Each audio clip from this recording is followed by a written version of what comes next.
내 주를 가까이 하게 함은 내 주를 가까이 하게 함은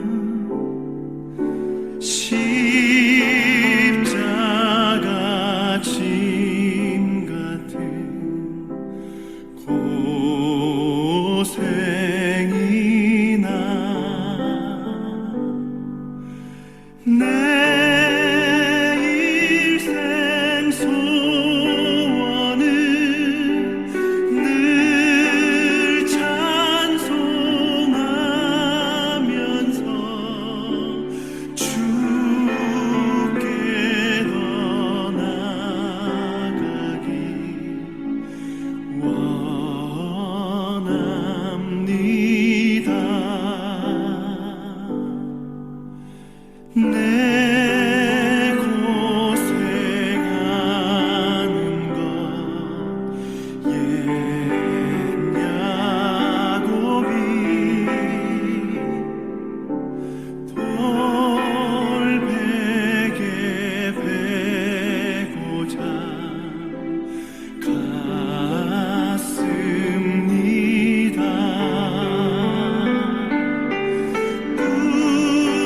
꿈에도 소원이 늘 찬송하면서 주께 더 나아가기 원합니다.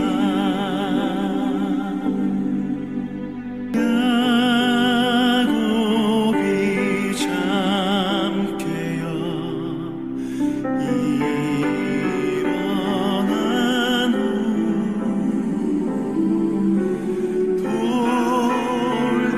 돌단을 쌓은 것 본받아서 숨질 때 되도록 늘 찬송하면서 주께 더 나아가기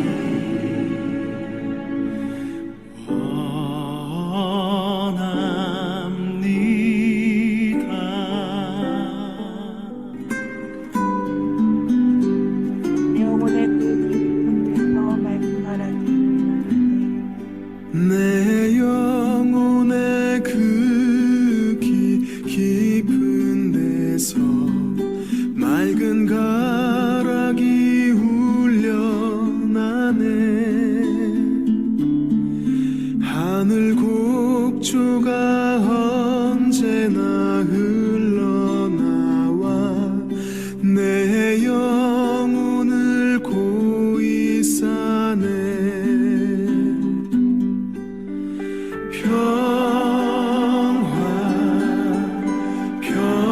평화로다 하늘 위에서 내려오네.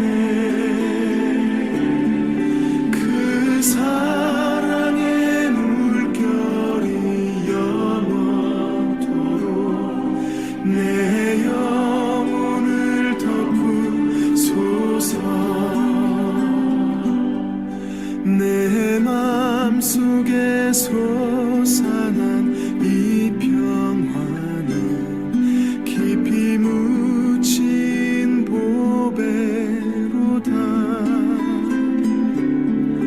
나의 보화를 캐내어 가져갈 자 그 누구랴 안심일세.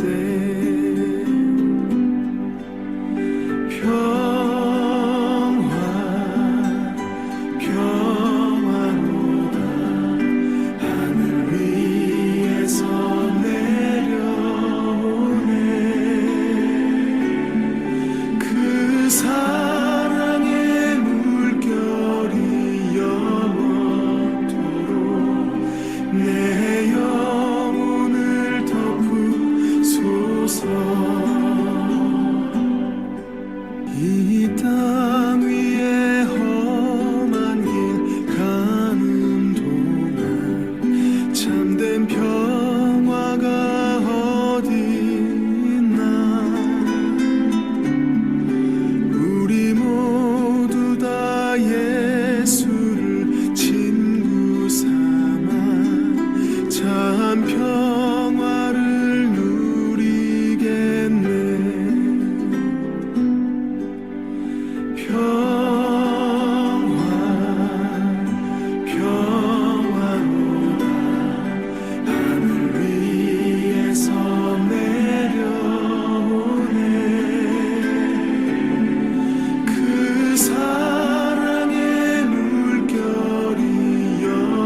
기도하시겠습니다.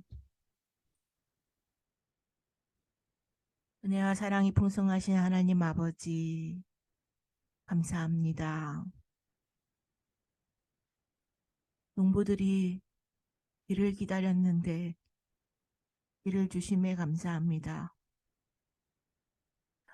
주께서 예배하신 처소까지 인도하셔서 우리 모두가 함께 기쁨의 자리에 할 수 있었음에 감사합니다. 하나님 아버지, 주께서는 스스로 일하시며 자신의 영광을 위하여서 우리를 도구로 사용하시는 줄 믿습니다. 하나님의 거룩한 일에 동참하여 주님의 살아계심을 목격하고 증인의 삶을 살아갈 수 있는 성도가 되게 하여 주옵소서. 오늘도 주님 앞에 구별되어 드리는 예물이 있사오니 하나님 그 드린 손길 위에 축복하시고 주께서 소원하는 모든 것들이 속히 이루어지게 응답하여 주옵소서. 오늘도 우리에게 세미하게 들려주시는 주님의 음성을 듣기 원합니다. 전심으로 여호와 앞에 나아가는 자들 되게 하여 주옵소서. 예수 그리스도의 이름으로 기도합니다. 아멘. 오늘 말씀은 이사야서 14장 12절로 15절까지의 말씀과 사도행전 9장 3절에서 9절까지의 말씀을 봉독해 드리겠습니다. 너 아침의 아들 계명성이여 어찌 그리 하늘에서 떨어졌으며 너 열국을 엎은 자여 어찌 그리 땅에 찍혔는고 내가 내 마음에 이르기를 내가 하늘에 올라 하나님의 뭇별 위에 내 자리를 높이리라. 내가 북극 지폐의 산 위에 앉으리라. 가장 높은 구름에 올라가 지극히 높은 이와 같아지리라 하는도다. 그러나 이제 네가 스올 곧 구덩이 맨 밑에 떨어짐을 당하리로다. 사울이 길을 가다가 다메섹에 가까이 이르더니 호련히 하늘로부터 빛이 그를 둘러 비추는지라. 땅에 엎드러져 들음에 소리가 있어 이르시되 사울아 사울아 내가 어찌하여 나를 박해하느냐 하시거늘 대답하되 주여 누구시니이까 이르시되 나는 네가 박해하는 예수라. 너는 일어나 시내로 들어가라. 네가 행할 것을 내게 이를 자가 있느니라 하시니 같이 가던 사람들은 소리만 듣고 아무도 보지 못하여 말을 못하고 서 있더라. 사울이 땅에서 일어나 눈은 떴으나 아무것도 보지 못하고 사람의 손에 끌려 다메섹으로 들어가서 사흘 동안 보지 못하고 먹지도 마시지도 아니하니라. 아멘. 예루살렘에는 예루살렘 성전 건물만 존재해야 한다고 생각하고 있던 선해드린 공회의 의원들이 있었습니다. 그들이 바로 예수를 십자가에 못 박게 한 장본인인데 그들이 예수를 주목했던 것처럼 사도가 된 예수님의 제자들을 이제 감시하기 시작했습니다. 산헤드린 공회는 예루살렘 교회가 자신들이 생각했던 것보다 훨씬 위험한 공동체가 되어가고 있다고 인지하기 시작했습니다. 1차, 2차, 3차에 걸쳐 산헤드린 공회 재판을 통해 사도들은 채찍에 맞는 고난을 당했습니다. 그럼에도 불구하고 날이 갈수록 예루살렘 교회는 놀라울 정도로 부흥해 갔습니다. 그러나 일곱 일꾼 가운데 한 명이 스데반이 돌에 맞아 순교한 이후 사도들을 제외하고 예루살렘 교회 대부분의 성도들은 박해를 피해서 예루살렘을 떠났습니다. 믿음을 굳건히 지켜야겠다는 그러한 사명보다 당장 살아남아야 한다는 것이 그들에게 더 절박했기 때문입니다. 그런데 놀라운 사실은 이 박해를 피해서 예루살렘을 떠난 성도들이 오히려 온 유대 곳곳을 두루 다니면서 예수 그리스도의 죽음과 부활을 전하는 전도자가 된 것입니다. 그리고 마침내 사마리아까지도 복음이 들어갔습니다. 예수 그리스도에 관한 소식, 즉 복음이 땅 끝으로 갈 수 있는 길이 열리게 된 것입니다. 더 놀라운 사실은 그 흩어진 성도들을 구석구석까지 찾아서 잡아들이고 고문하고 죽이는 데 앞장서서 어느새 예루살렘의 권력자가 되어가고 있던 한 젊은 청년이 주님의 증인이 되었다는 사실입니다. 그가 바로 사울이죠. 예수님과 사울의 만남, 그리고 그들의 대화의 시간은 아주 짧았습니다. 그 사울의 그 순간은 자신이 그토록 박해하고 있는 예수가 메시아임을 깨닫기에는 충분했습니다. 사울은 예수님의 음성을 직접 들었고 자신이 여태껏 하나님의 사람이 아니었다는 것을 깨달았습니다. 하나님의 일을 한 것이 아니었음을 알았습니다. 그 이후 사울은 보지도 못하고 먹지도 못하고 심지어 마시지도 못할 정도의 쇼크 상태가 되었습니다. 그리고 회심한 사울은 스데반의 경우와 마찬가지로 헬라파 유대인들과 논쟁을 벌이다가 그들에게 죽임을 당할 위험에 처하기까지 하고 스스로 목숨을 부지하기 위하여서 도망쳐야 하는 신세가 되기도 했지만 예수를 만난 사울은 하나님 나라의 기쁨을 알게 되었기에 모든 일에 감사할 수 있었습니다. 사람은 쉽게 바뀌지 않는다는 말이 있죠. 그 말은 참 맞는 것 같습니다. 왜냐하면 사람은 자신이 살기 위해서 알게 모르게 세운 생존 전략이 있고 그 생존 전략에 맞춰서 짜여진 각본에 의하여서 살아갈 수밖에 없기 때문입니다.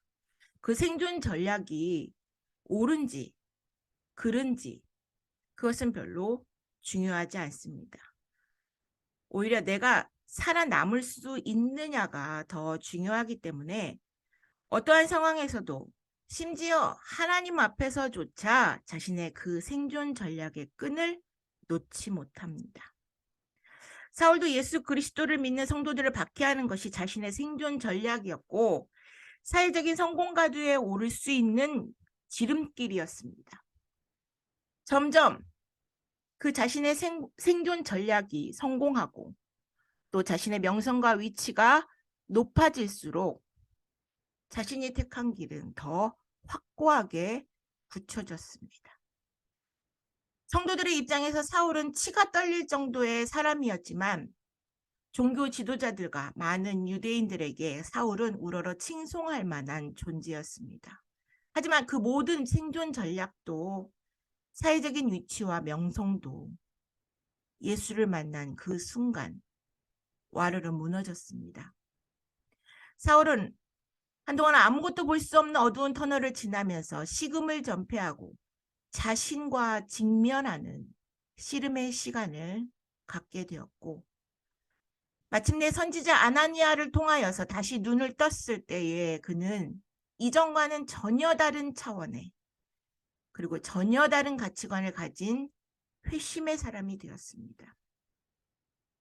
그리고 자신이 예수 그리스도를 핍박했던 그 모습 그대로 다시 자신 스스로가 그 핍박의 자리에 들어가게 되었습니다.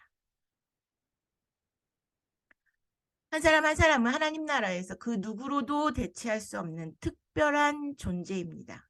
하지만 그것이 남들보다 더 주목받고 빼어나야 한다는 뜻은 결코 아닙니다. 때로 상황과 은사에 따라서 두드러진 역할을 맡게 되는 사람들이 있지만 경쟁심이나 야망에 사로잡히지 않고 묵묵히 하나님 나라의 소망을 따르는 사람들과 함께하지 않는다면 얼마 가지 못해 그 신앙의 뚝은 무너지고 맙니다. 하나님 나라의 위대한 계획은 각자의 자리에서 하나님께 정직하고 신실하게 묵묵히 순종하는 사람들을 통하여서 실현되어 갑니다. 하나님 나라에는 영웅이 없습니다. 더 잘나거나 더 우월한 것이 아니라 상황과 대상에 따라서 적정한 사람을 들어서 사용하시는 것뿐이지, 내가 오늘 주의 일에 동참되었다고 해서 내가 옳은 것도 선한 것도 참인 것도 아닐 수 있습니다.